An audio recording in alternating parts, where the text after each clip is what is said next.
बिस्मिल्लाहिर्रहमानिर्रहीम, अस्सलाम वालेकुम। मैं गौहर बट सियासत के प्लेटफॉर्म से आपकी खिदमत में हाजिर हूँ। सबसे पहले दरख्वास्त है कि चैनल को सब्सक्राइब कर लें और बेल आइकन का बटन ज़रूर दबा दें ताकि आप तक मेरा वीलॉग पहले पहुँच सके।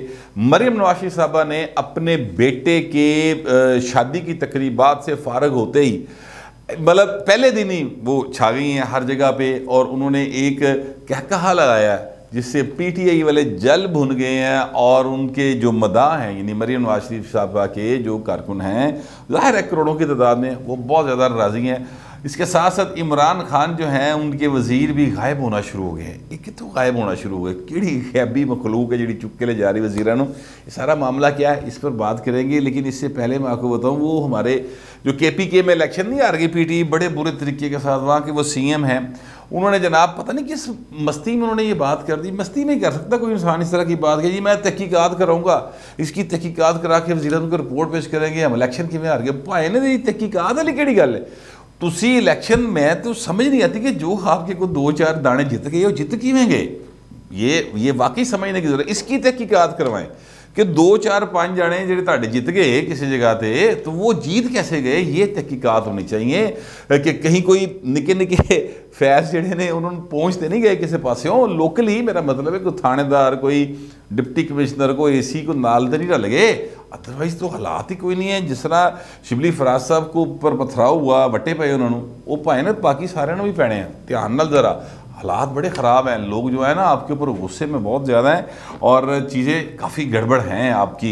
ये अलग बात है कि फवाद चौधरी साहब जो फरमा रहे हैं कि जनाब ये एक ख़तरनाक ट्रेंड है कि अगर JUIF जो है वो मुतबादल के तौर पे KPK में सामने आई है। मैं JUIF से नज़रियाती इख्तलाफ रखता हूँ। मेरा ज़ाती ख्याल है कि सियासत के अंदर मज़हब का एलिमेंट नहीं होना चाहिए, ये मेरा ज़ाती ख्याल है। आप इससे इख्तलाफ कर सकते हैं, लेकिन उनको लोगों ने वोट दिए यार, उनको माने। मतलब ये आप इस तरह तंज तुंज करें तो मतलब इस तरह की गल्ला नहीं काम चलना पाए। लोग उनको पसंद किया, आपको रिजेक्ट किया। जब आपको सिलेक्ट किया था, वैसे तो सिलेक्ट ही हुए हो ना, इसलिए निकल के लफ्ज़ कोई गल नहीं चले आपकी दिलजमी के लिए। जब आपको क्या कहना चाहिए कि इलेक्ट किया था उसने तुम बड़े पसंद आए सन आवाम, ठीक है। अब आप कह रहे हैं ये तो बड़ा ख़तरनाक ट्रेंड है, तो पाए ने ख़तरनाक ट्रेंड तुसी लेके आए हो ना। आपने इस कदर ज़्यादा मायूस किया हर आदमी को कि लोगों ने कहा यार तुहाडे नालों तो फिर मौलवी चंगा है, जिनको आप पता नहीं क्या क्या नाम से अलकाबाद से नवाजा करते थे। वो खड़े हो जाते थे ना अपना इमरान खान कंटेनर पे, और फिर उसके बाद भी कहते रहे हैं एक ख़ास लफ्ज़ मौलाना फजल रहमान साहब के हवाले से। तो मेरा मतलब है फिर लोगों ने कहा यार ए चंगा जे तुहाडे नालों, क्योंकि खान साहब के दौर में तो रोटी खाना मुश्किल हो गई थी, तो लोगों के मूँहों के नवाले पहले गिने मुड़ के खोले। ये आपने हाल किया है, तो फिर लोग सर अपना मुतबादल तो देखेंगे ना। खैर वो कह रहे हैं जनाब तहकीकात कराऊंगा, तो तहकीकात क्या करानी है। इमरान खान साहब ने भी कहा मैं जनाब उस पर बड़ी अब खुद देखूंगा। अल्लाह खैर करे, मेरा ख्याल है जो 2-4 दाने जीते हैं इमरान खान ने वेखी वो भी नहीं जीतणगे। ये मेरा अपना ख्याल है, हो सकता है आप इससे इतफाक ना करते हो, लेकिन तहकीकात कराए पाए। तहकीकात कराने में क्या है, तहकीकात तो सामने पड़ी हैं। मैं बता देता हूँ आपको, आप तो कहते थे आपकी पार्टी तो बनी थी कि जनाब ये जो है ना मुगलिया ख़ानदानों की तरह पार्टियाँ, ये तो वरासती पार्टियाँ, पीपल्स पार्टी वरासती पार्टी, नून लीग वरासती पार्टी, मौलाना फजल रहमान वरासती पार्टी, ANP वरासती पार्टी, ये सारा इमरान खान का नैरेटिव था। तो पायन तुसी की कीता, ज़रा मैं थोड़ी सी यानी हल्की सी तहकीक की है वो आपके सामने रख देता हूँ। असद कैसर का भाई जनाब उम्मीदवार, शहराम तरकई का चचा उम्मीदवार, परवेज़ खटक का साहबजादा उम्मीदवार, अली मीन गंडापुर का भाई उम्मीदवार, कामरान भंगश का भाई उम्मीदवार, इफ्तिखार मेहमद का बेटा उम्मीदवार। वो भाई तुसी केड़ी पार्टी बन गए, फ्रैंकली फिर आप बताएं ना। तो जे तुसी भी वही करना है, आप भी वरासती पार्टी तो दूजियां भी वरासती पार्टी, उन वरासती पार्टी को दौर में रोटी लभदी खाण नूं, ताड़ी वरासती पार्टी है दौर ही सिर्फ तुहानूं और तुहाडे वारसां नूं रोटी लभे, बाकी फाके मार जाए। तो लोगों ने कहा भाई चलो यार खाते ने सान भी तो नाल खुआ देंगे ना। वही जो बात नवाज शरीफ के बारे में इमरान खान कहता था कि जनाब ये बड़ा गलत ट्रेंड है कि जनाब वो खाता है तो लगाता भी तो है ना। तो भाई गल है कि तुसी भी लाओ ना, तुसी तो कीता कुछ नहीं। आपने तो उस सतह पे गुरबत और महंगाई को 19.5% महंगाई है यार, को खुदा का खौफ करे। आज मैं गया पंजाब असम्बली, तो वहाँ पर एक वज़ीर साहब मुझे मिले, तो वज़ीर साहब ने मुझसे शिकवा किया कि यार तुम साढ़े ते हथ बड़ा सख्त रखते। तो मैं क्या भाई ने महंगाई बड़ी है, ये तुहाडे नाल 1-2 MP बैठे पूछ लो इन्हों की हालात ने डेरिया से बैठते हैं, तो उन्होंने कहा भाई ने जवाब नहीं दिता जाता। मैं ईमानदारी से ये बात बता रहा हूँ, मेरे एक उनमें वज़ीर भी शामिल था। वो वैसे वो वज़ीर तो खैर कई हुकूमतों में वज़ीर रहे हैं, लेकिन वो वज़ीर ये सच्ची मुच्ची कह रहा है कि भाई ना नहीं जवाब दिता जाता, डेरे तो जाना मुश्किल हो गया है। ये मैं आपको बिल्कुल आप बीती बता रहा हूँ जो आज ही मेरे साथ हुई पंजाब असम्बली के अंदर। तो इस हालात में जब आप लोगों को लेके जाएंगे तो उसके बाद आप क्या समझते हैं कि मतलब ये कोई मतलब ज़र खरीद गुलाम है?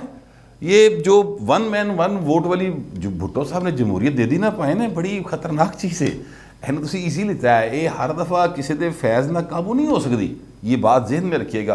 और ना ही हर बार फैज़ आपके ऊपर होगा, ठीक है। ये फैज़ मुख्तलिफ थावों पर जाएगा। वो आसिफ जरदारी साहब ने भी कहा ना कि जनाब मुझसे रब्ता किया और मुझे कहते कि वो हल निकाले, तो मैंने कहा जी कोई फार्मूला नहीं है, फार्मूला आपके फार्मूला ने तो सारा मुल्क का खाना ख़राब कर दिया है।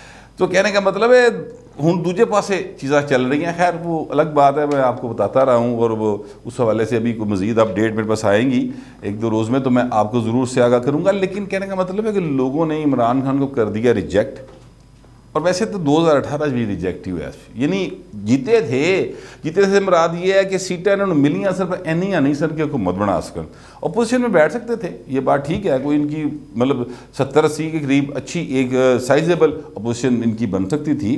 मेरा ख्याल है स्वैप ही हो गया, यानी जितनी पीटीआई को दी गई हैं उतनी एक्चुअली नून लीग की थी, और नून लीग जितनी नून लीग को दी गई उतनी एक्चुअली पीटीआई की थी। ये मेरा ख्याल है, हो सकता है मैं गलत हूँ, लेकिन कहने का मेरा मतलब ये है कि इस तरह की चीज़ें जो है ना ये आपको नुकसान देती हैं। कि अब आप कह रहे तहकीकात करावांगे, यार तुम लोगों को बिल्कुल ही मेरा मतलब है कि अपने नाल अपने चेयरमैन नाल नहीं समझ लिया, मासरत ना भाईजान। लोग जिनको रोटी नहीं मिलती ना खाने को, वो भुखे जी ना बड़ी सियाणी होंगी है, वो फिर मुख्तलिफ राह लभ लेंदी, वो कोई ना कोई तरीके निकाल लेती है किसी तरह। पेट की जो आग है ना उस जहन्नुम को बुझाने के लिए इंसान फिर कई रास्ते इस्तेमाल करता है। तो उनके पास सीधा सीधा रास्ता मौका मिल गया वोट की पर्ची के साथ आपकी बर्ची को फारग करने का, तो उन्होंने करता, दैट्स इट।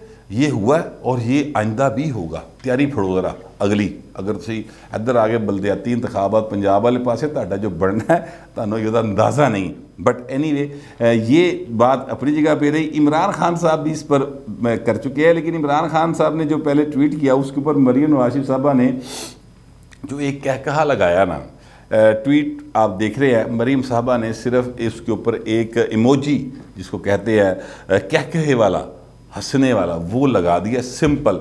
और जब मैंने ये ट्वीट देखा है तो उस वक्त तक उस 4,500-5 हज़ार के करीब उनको लाइक्स आ चुके हैं, इतने की रीट्वीट हैं, मुझे एग्जैक्ट उनका नंबर नहीं याद। लेकिन कहने का मतलब ये है कि बड़ा ज़बरदस्त मरीम साहबा ने ये किया है। आज मरीम साहबा पहले दिन जो है ना एक्चुअली वो अपने बेटे की शादी की खुशियों से वापस अवाम के गमों में शरीक होने के लिए आ गई हैं, और पता नहीं कितने की शरीक होनी है। बाहर बेटे की खुशियों में भी वैसे अवाम को शरीक कर लेना चाहिए था। चले खैर ये उनका ज़ाती मसला है, और वो ये नहीं था कि सारे तुम ब्याह से बुला लेंदे, सारे रोटी खवा देंगे, ये नहीं था मसला।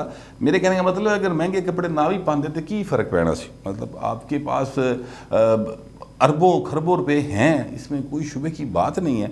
माँ दे चाह भी होंगे ने, दोनों तरफ के आर्गूमेंट्स हैं, लेकिन मैं चूँकि समझता हूँ कि चलो माँ का आर्गूमेंट अपनी थां दे के भी मेरे पुत्र का ब्याह सी, लेकिन यार अगर आप लीडर हैं ना, कौमी लीडर हैं, तो फिर आपको थोड़ा सा इस बारे में सोचना चाहिए, इस पर गौर करना चाहिए कि अगर आप सादा लिबास पहन लेती तो आप यकीन कीजिए कि मतलब दुनिया भर में इस बात को अप्रिशिएट किया जाता, बजाय इसके कि लोग आपके लिबास पर तंज करते।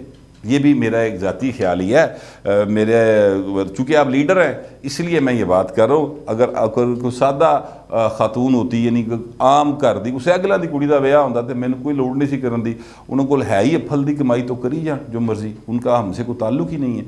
इसलिए आप चूँकि लीडर हैं और आप प्राइम मिनिस्टर भी बनना चाहती हैं, और शहबाज शरीफ की प्राइम मिनिस्टर बनने की राह दे रुकावटां भी पाई जाती हैं, इस करके मैंने ये बात की है।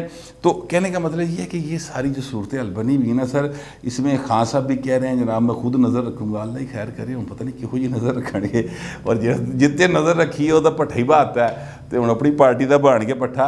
और ये जो KPK के वज़ीर आला साहब हैं ये भी कहते हैं कि जनाब मैं तहकीकात कराऊँगा, ऐसी गल्लां ही ने, जो होना सी वो हो गया, शिकस्त PTI ने तस्लीम कर ली है, ये एक अच्छी बात है।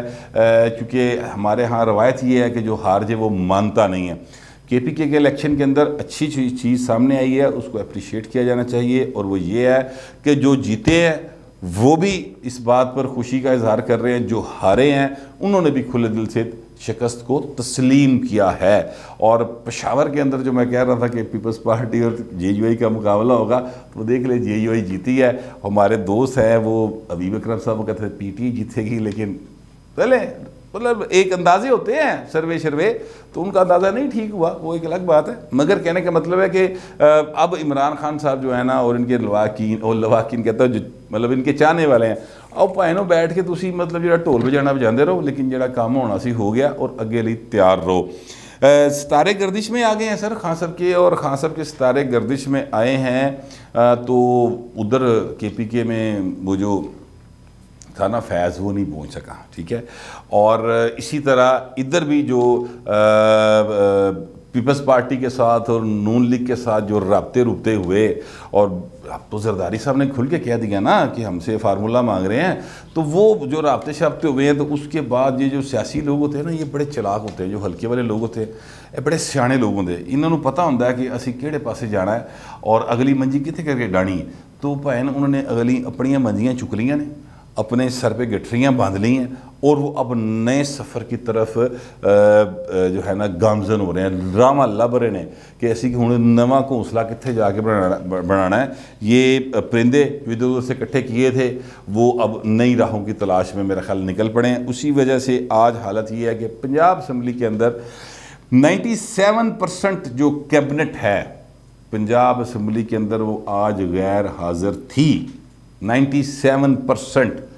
ये बात मैं पल्ले नहीं कह रहा पाए, ये राजा बशारत साहब ने खड़े होकर पंजाब असम्बली के ऐवान को बताया।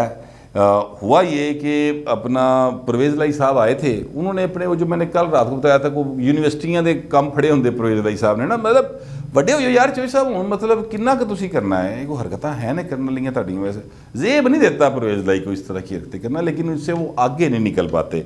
यूनिवर्सिटियां के बिल पास कराई जाएंगे, वो प्राइवेट यूनिवर्सिटियां भाजी गरीबां का लाह कड़ छड़ दियां फड़ के।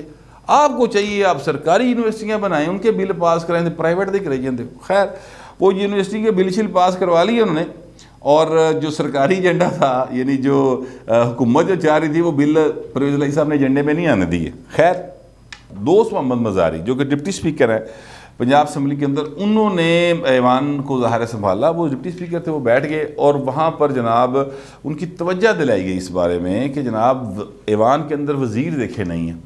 तो उस पर उन्होंने कहा, राजा बशारत साहब क्योंकि वज़ीर कानून है, पार्लिमानी अमूर भी उनके पास है, तो उन्होंने कहा कि राजा साहब वज़ीर कितने ने, तो उन्होंने कहा कि सर मैं क्या करूं, 97% कैबिनेट नहीं है, और अगर उनसे मैं कहता हूं, मैंने कहा है 2-4 लोगों से कि यार आप आएँ और आप वज़ीर हैं, भाई ना आगे जवाब दो, सवाल जवाब हो रहे हैं, आपका वहाँ पर होना ज़रूरी है असम्बली की कार्रवाई में, तो वो आगे से बुरा मना जाते हैं और कहते हैं सानू बड़ा ज़रूरी काम है, असी इधर जाना है, असी उधर जाना है। तो वो कहते हैं कि जी मैं क्या कर सकता हूँ, जिस पर डिप्टी स्पीकर साहब ने ये रूलिंग दी है कि कल सारी की सारी कैबिनेट लाजमी तौर पर जो असम्बली का इजलास होगा उसके अंदर मौजूद होगी, और ये डिप्टी स्पीकर की रूलिंग आ गई। अब ये स्पीकर की रूलिंग है, तो इसका जो है वो फिर हुकूमत को भार चुकना पैना है, और उनको फ़ोन जाएंगे CM हाउस से, इधर उधर से। अब देखते हैं कल कितने गाते हैं, लेकिन मेरी ज़ाती इतलात ये है कि जो मिनिस्टर्स हैं वो अब नवा ठिकाना लभ रहे हैं कि नवें जी हुकूमत आनी है, उदी कैबिनेट कि होनी, तो उदी कैबिनेट किसी किमें बढ़ना है। एक वज़ीर का तो ख्वाजा आसिफ साहब भी बता चुके हैं आपको कि वो हाथ जोड़ के खलो गया, ख्वाजा जी खुदा दा वास्ता जी इन उठा दो इमरान खान, वो वफाकी वज़ीर की बात करो। सूबाई तो ऐसे कई वज़ीर हैं, बहुत सारे हैं, जो जंगीर तरीन के साथ भी चले गए थे, आपको याद हो, 3 तो सीधे सीधे वज़ीर थे ना, तरीन साहब के साथ गए थे, 3-4 मुशीर भी थे। इसके अलावा भी कुछ वज़रा हैं जो नून लीग और पीपल्स पार्टी के साथ राब्तों में रहते हैं, तो चीज़ें जो हैं वो दूसरी तरफ मूव कर रही हैं।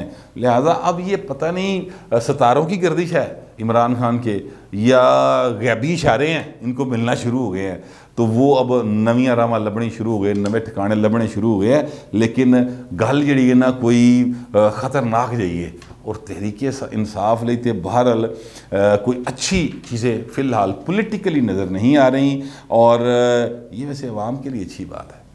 दूसरा कोई भी आएगा, मेरा ख्याल है PTI से बेहतर हुकूमत करेगा। आपका पता नहीं क्या ख्याल है, जो भी होगा डिसेंसी से लिख दीजिएगा। फिलहाल इतना ही, मिलते हैं अगले वीडियो।